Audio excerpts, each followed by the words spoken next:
होली के दिन स्त्री के किस अंग में रंग लगाने से होती है धन की वर्षा। दोस्तों, इस साल की होली बेहद खास और मनोरम रहने वाली है। इसके पीछे एक महत्वपूर्ण कारण है। हिंदू पंचांग के अनुसार इस वर्ष 13 मार्च गुरुवार को होली का दहन संपन्न होगा, जबकि रंगों की होली 14 मार्च को मनाई जाएगी। धर्म ग्रंथों में कहा गया है कि प्रभु श्री राम और प्रभु श्री कृष्ण के नाम का स्मरण करने से हर प्रकार के नकारात्मक प्रभाव समाप्त हो जाते हैं। अतः इस होली पर श्रद्धा और विश्वास के साथ रंगों का आनंद लें और अपने जीवन में खुशहाली लाएं। दोस्तों, हिंदू परंपरा में होली का त्योहार बुराई पर अच्छाई की जीत का प्रतीक माना गया है। होली का महापर्व खुशियों और रंगों से भी जुड़ा होता है। होली की रात को दैवीय शक्तियों की रात माना जाता है।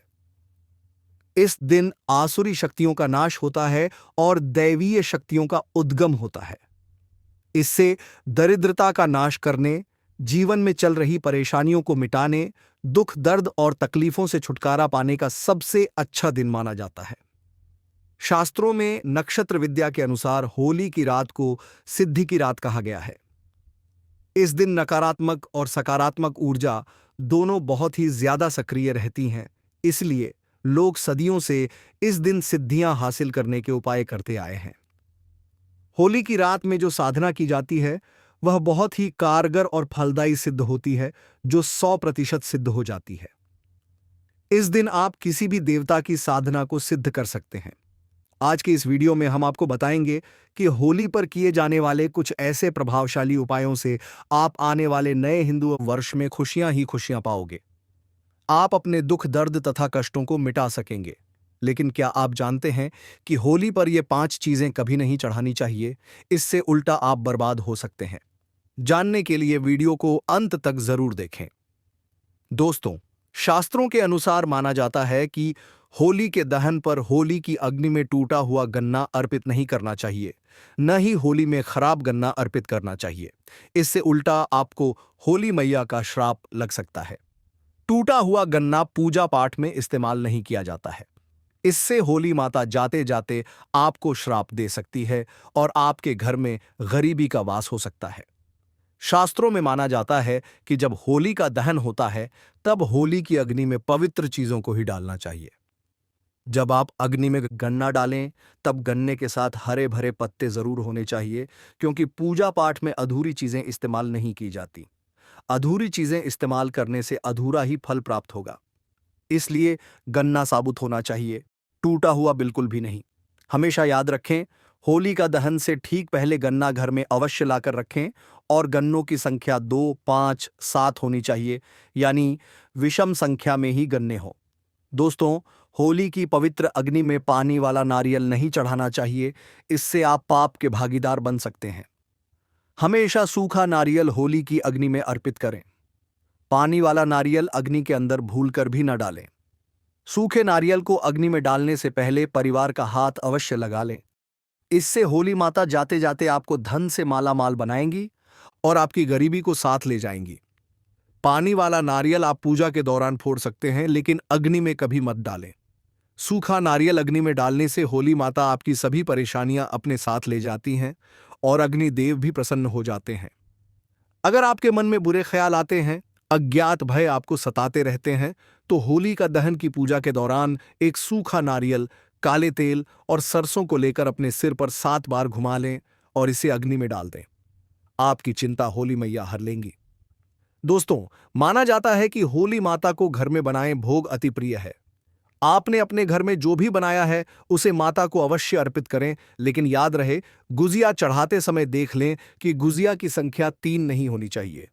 या तो 2 चढ़ा दें या फिर 5, 7, 11 या 21 चढ़ा सकते हैं, लेकिन गुजिया की संख्या 3 नहीं होनी चाहिए। ध्यान रखें कि एक गुजिया भी नहीं चढ़ानी चाहिए। होली का दहन में आप बर्फी का भोग लगा सकते हैं और जल अवश्य अर्पित करें। होली के दहन में गाय के गोबर से बने उपले अवश्य डालने चाहिए। दोस्तों, होली की अग्नि में आप हरा चना, गेहूं की बालियां, कोई भी नई फसल अवश्य अर्पित करें। इससे आपके घर में अन्न और धन की कभी कमी नहीं होगी। जब आप माता को बालियां अर्पित करें तो देख लें कि टूटी हुई बालियां न हों, सूखे हुए पत्ते न हों। बालियां एकदम हरी भरी होनी चाहिए।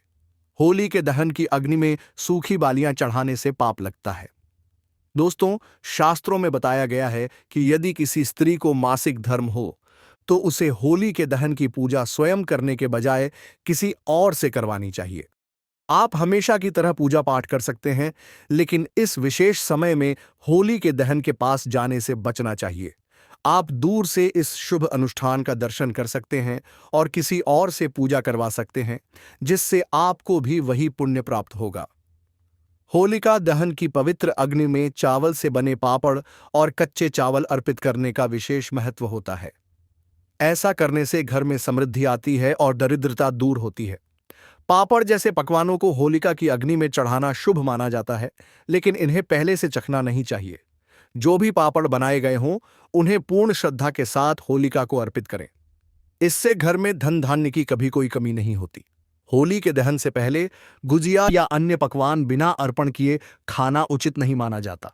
परिवार के सभी सदस्यों को पहले गुजिया माता को अर्पित करनी चाहिए और फिर आपसी प्रेम और सद्भाव बढ़ाने के लिए एक दूसरे को खिलानी चाहिए। माता को भोग लगाने के बाद ही गुजिया का सेवन करना चाहिए और इसके पश्चात कन्याओं को गुजिया खिलाकर दक्षिणा देना चाहिए। इससे माता रानी और नवदुर्गा का विशेष आशीर्वाद प्राप्त होता है। होली का दहन के दिन गाय को भोग अर्पित करने का भी अत्यंत महत्व होता है। इस दिन गाय को गुजिया और अन्य मिठाइयों का भोग लगाना चाहिए। ऐसा करने से संपूर्ण देवी देवताओं को भोग लग जाता है और परिवार पर उनका आशीर्वाद बना रहता है। चाहे आप किसी अन्य अनुष्ठान में भाग लें या ना लें, लेकिन गाय को मीठा अवश्य अर्पित करें। इससे आपकी कई पीढ़ियों तक सुख समृद्धि बनी रहेगी। होली का दहन के अगले दिन उसकी राख को घर लाना बहुत शुभ माना जाता है। इस राख को पूरे परिवार के सदस्यों के मस्तक पर लगाना चाहिए और इसे काले कपड़े में बांधकर घर में सुरक्षित रखना चाहिए।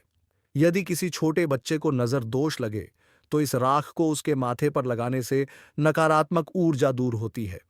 इस राख को आप अपनी दुकान के गले में या तिजोरी में भी रख सकते हैं, जिससे धन में बढ़ोतरी होती है और नकारात्मक शक्तियों का प्रभाव कम होता है। शास्त्रों के अनुसार होली के दिन सफेद वस्त्र या सफेद रंग की कोई भी चीज किसी से नहीं लेनी चाहिए।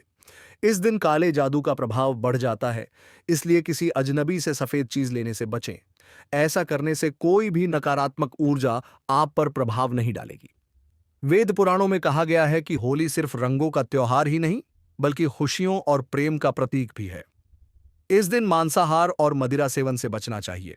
ऐसा करने वाले व्यक्ति को अगली योनि में कुत्ते का जन्म प्राप्त होता है और उसे नर्क की यातनाओं का सामना करना पड़ता है। भगवान श्री कृष्ण को यह पर्व अत्यंत प्रिय है, इसलिए इस दिन किसी भी प्रकार का दुर्व्यवहार नहीं करना चाहिए। अपशब्द, स्त्रियों का अपमान करना, देर तक सोना या पवित्र दिन पर दाम्पत्य संबंध बनाना वर्जित माना गया है। इस दिन विशेष रूप से सुबह जल्दी उठकर स्नान करना चाहिए और होली का उत्सव मनाना चाहिए। होली के रंगों का भी आध्यात्मिक महत्व होता है। शास्त्रों में बताया गया है कि जो व्यक्ति सच्चे हृदय से होली खेलता है, उसके जीवन की नकारात्मकता स्वतः समाप्त हो जाती है और वह होली के आशीर्वाद से सदैव प्रसन्न रहता है। होली के दिन कुछ विशेष चीजें घर लाने से भी आर्थिक संकट दूर होते हैं। वास्तुशास्त्र के अनुसार होली से पहले कुछ खास वस्तुएं घर में लाना अति शुभ माना जाता है। यदि इन चीजों को उचित विधि से घर में रखा जाए, तो माता लक्ष्मी की कृपा सदा बनी रहती है और पूरे वर्ष सुख समृद्धि का वास रहता है। सबसे पहले मुख्य द्वार पर तोरण या बंधनवार लगाना अत्यंत शुभ माना जाता है। हिंदू परंपरा में इसे नकारात्मक शक्तियों को दूर करने और सकारात्मक ऊर्जा को आमंत्रित करने के लिए उपयोग किया जाता है। ऐसा करने से देवी लक्ष्मी प्रसन्न होती हैं और घर में स्थायी रूप से उनका वास होता है।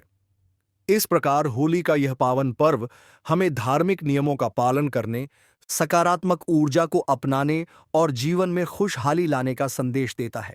इसे सच्चे मन और पूरी श्रद्धा के साथ मनाना चाहिए, ताकि हम भगवान के आशीर्वाद से सुख समृद्धि प्राप्त कर सकें।